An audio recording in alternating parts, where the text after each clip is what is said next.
Clive, my boy! Rutherford informs me that we owe you our thanks. Hadn't intended for you to get involved, but such are the times we live in, huh? I would have done the same for anyone else. You're far too modest, Clive. You'd make a terrible nobleman. But tell me, is the realm truly in as dire a state as Rutherford suggests? From what little I saw, you were right to be worried. I suppose I should have expected the worst. But I was rather hoping the great and good of the realm might have things a little more under control. Alas, it seems that firm leadership is in short supply these days, and without it, the people are bound to lose their way. We must move quickly. But where do we start? True, the challenges that face us are many. But in my estimation, there are two key areas to be addressed before any other. The realm's armies and her larders.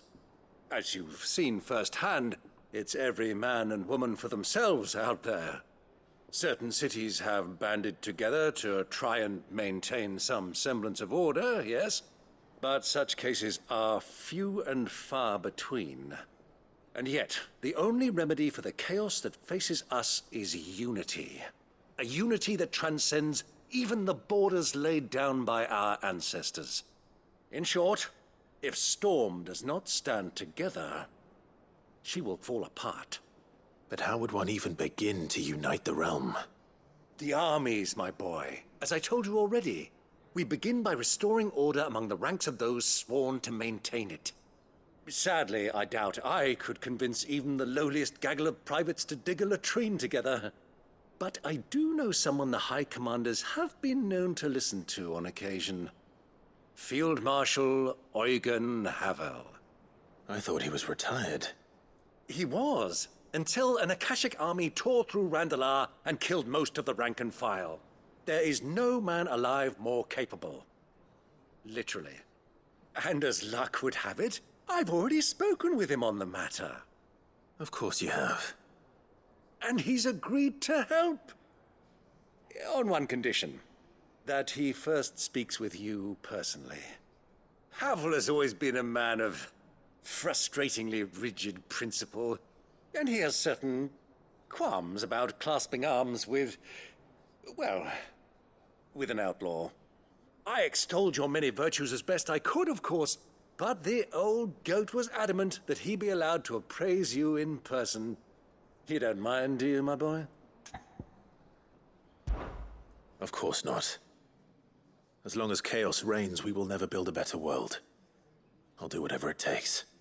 And if the Field Marshal wishes to speak with me in person, then so be it. That's the spirit. I'll leave for Randalar at once. Would you send a Stolas? Of course.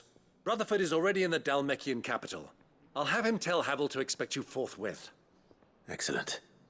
Thank you, Uncle. No, thank you, Clive.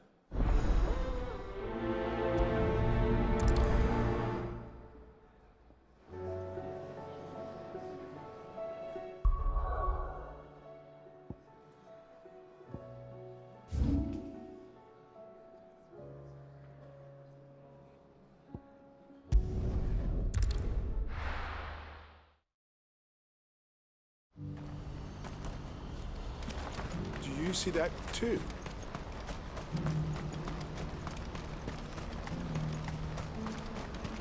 This is no time to ride. What is it? Oh, please. Just make it stop. I'm scared. Not here.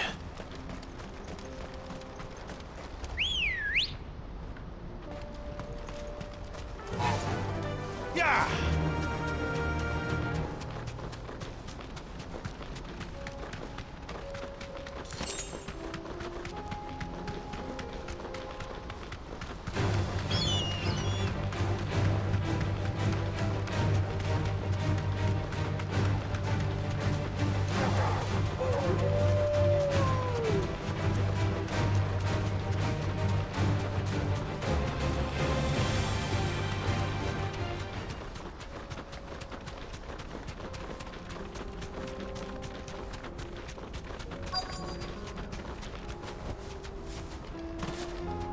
can't be Rutherford, can it?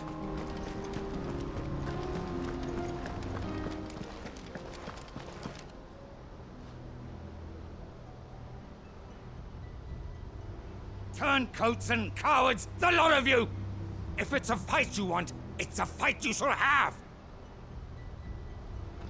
Allow me. I don't need your...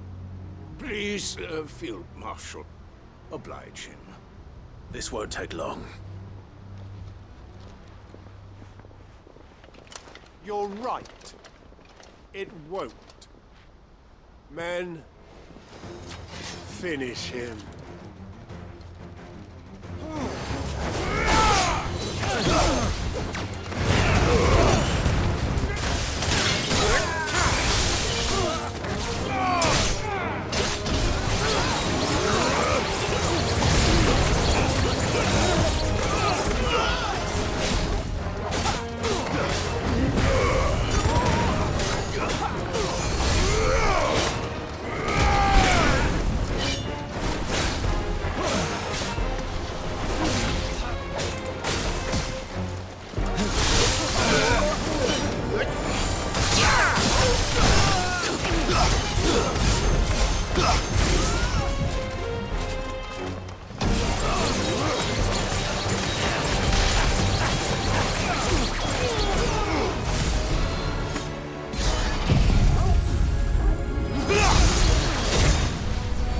It's over.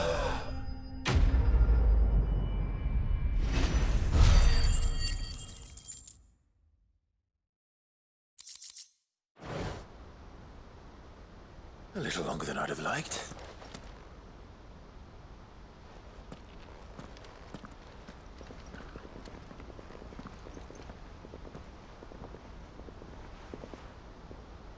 Field Marshal Havel, I presume.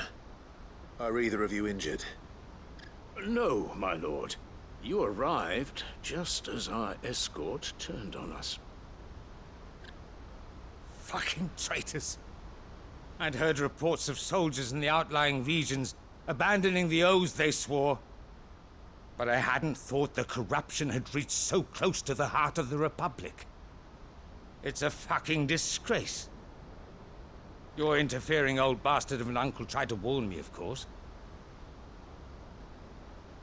My lord Marquis. Or is Sid the Outlaw more to your liking? Call me what you want. It doesn't change who I am, or the urgency of the message I bring. My uncle has a plan to right the realm, and he needs your help to see it through. Before I agree to anything, I'd have you answer one question. What do you stand to gain from all this? I won't deny that I might benefit from further chaos. But I seek a new beginning for all of us. And while the choices I've made may not always have been the right ones, I know I made them for the right reasons. For so long, so many of us have been told how we could live, how we could die, when it should have been our decision all along. Now we have a chance to put things right. But in order to take it, we must stand together. Even if it be beside those with whom we don't see eye to eye.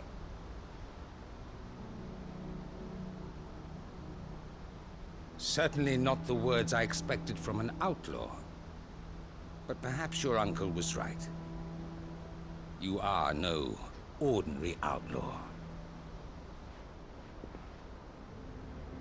I'll never hear the end of this. All right.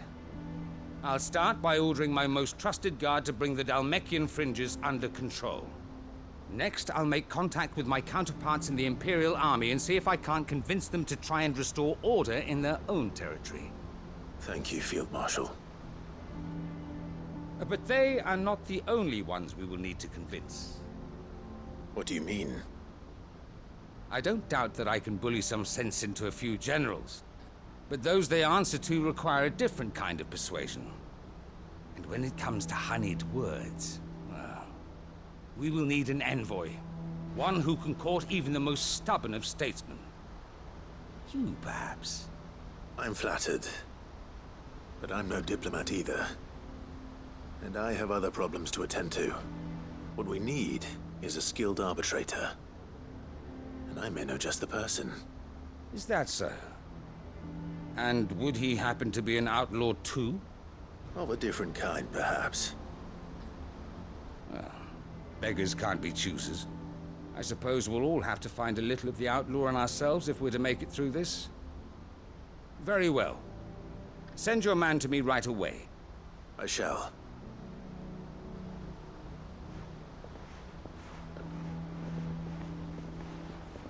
My Lord Marquis.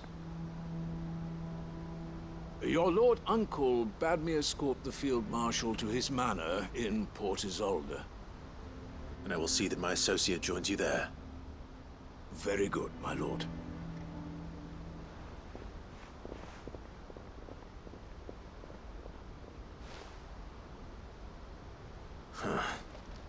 An envoy. I'm not sure I'm the man to talk anyone round. I can barely convince my brother to take his medicine. No. This is a job for someone with experience. Someone like Quentin. I hope I can convince him at least.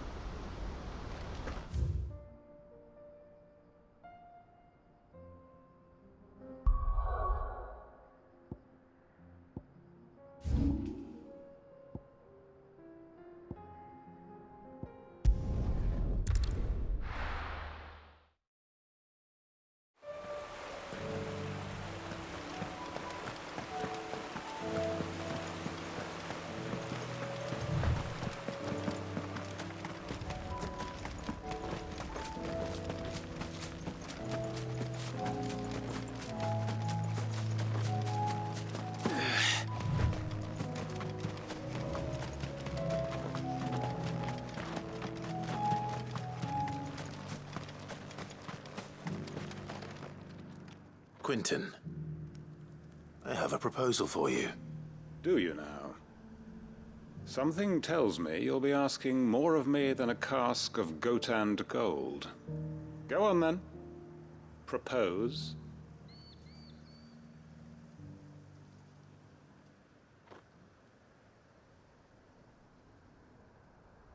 You'd have me convince the chiefs and chamberlains of the realm that they should simply swallow their pride and do the one thing that has proved impossible for thousands of years. Was there anything else? Perhaps I can fetch you a meat pie as well. I know it's a lot to ask, but I can think of none better suited to the role. And you'd have me give up what little I have left to do it. I told you, Clive. The people of Lostwing are my family, and I cannot abandon them. You'll have to find someone else. I'm sorry to hear that. So am I.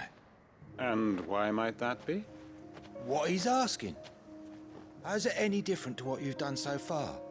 They want you to speak for those who can't speak for themselves. That's what you do best. If it's the vineyard you're worried about, we'll see that the grapes are picked and the tons filled. You know we will. It's not that. Then what is it? You said yourself we're family. Don't you trust us? You know that's not what I'm... Then what are you saying? That only we are worth saving? Why turn your back on everyone else? You convinced us we could build new lives for ourselves, and if you can do that, who's to say you couldn't convince the entire realm? A stirring argument. I fear that any rejoinder I make might fall somewhat flat by comparison. So you'll join us? Where do you need me? Field Marshal Havel will want to speak with you in person. He's currently in Port Isolde. I can arrange for a party of Cursebreakers to accompany you there. That would be very much appreciated. I hear the roads are far from safe these days. Hopefully not for long. My uncle will want to know that his plan is taking shape.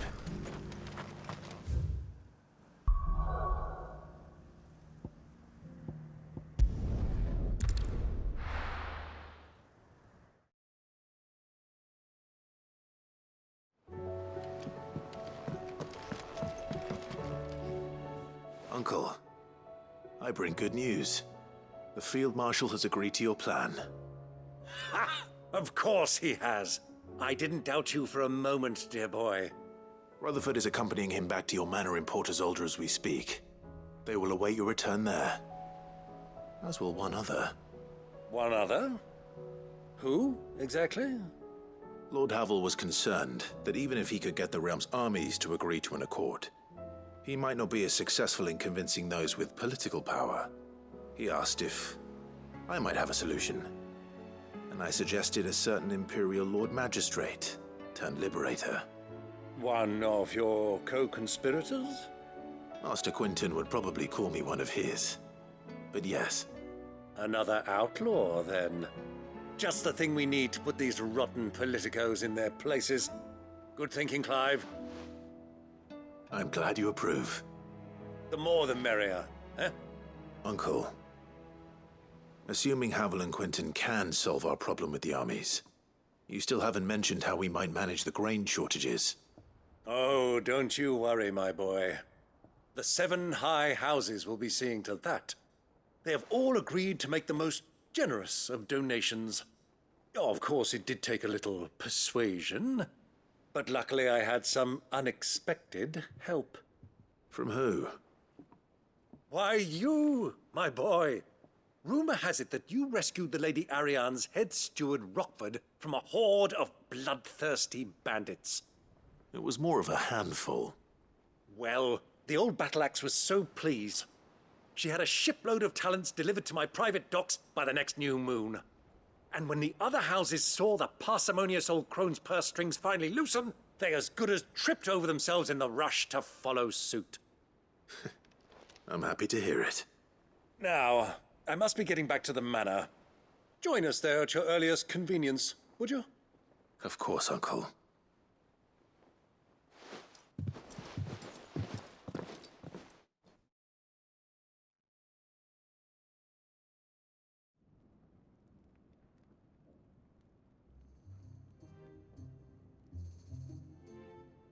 And how, pray tell, will we get that grain to the capital if the roads are still overrun with akashic?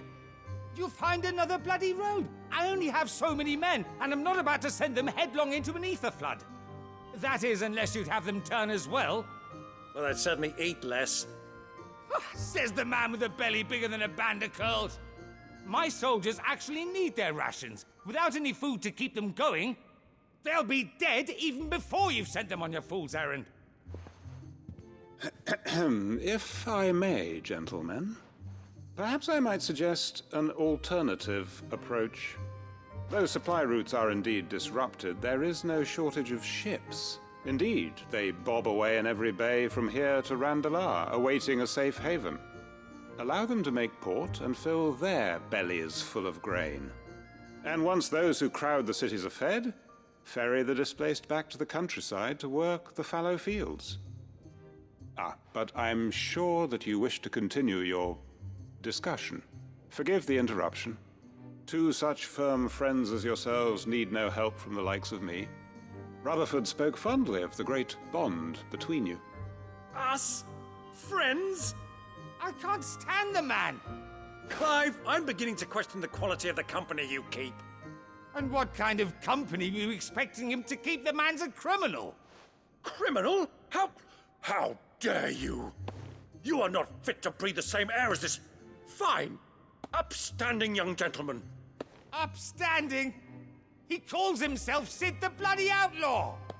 Once more onto the breach.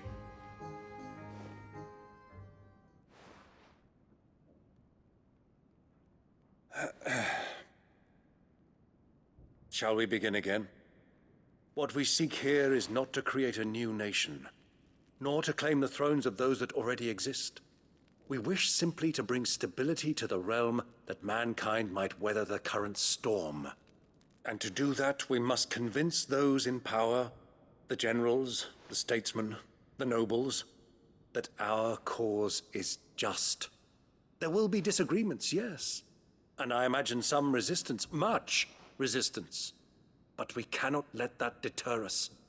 If we show them the path, show them that we walk it ourselves, then I am confident they will follow.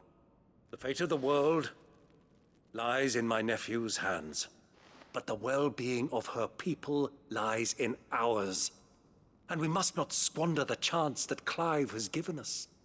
Uncle Byron, Now, with that settled, let's move on to the signing of the Accord. For what great moment in history hasn't been accompanied by a little ceremony?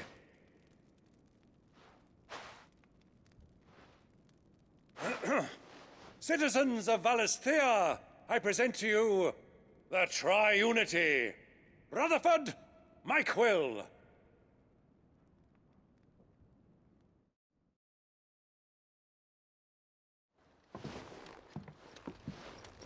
Well, my boy, the stage is set.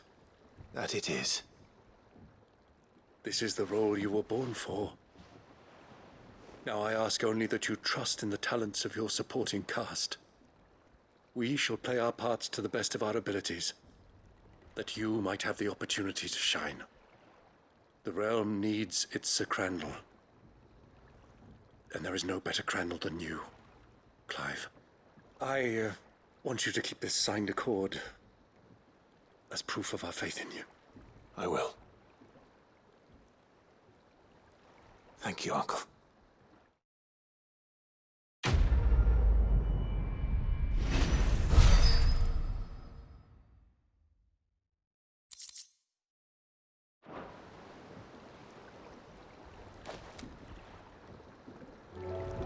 Sorry, can't take you where you need to get to.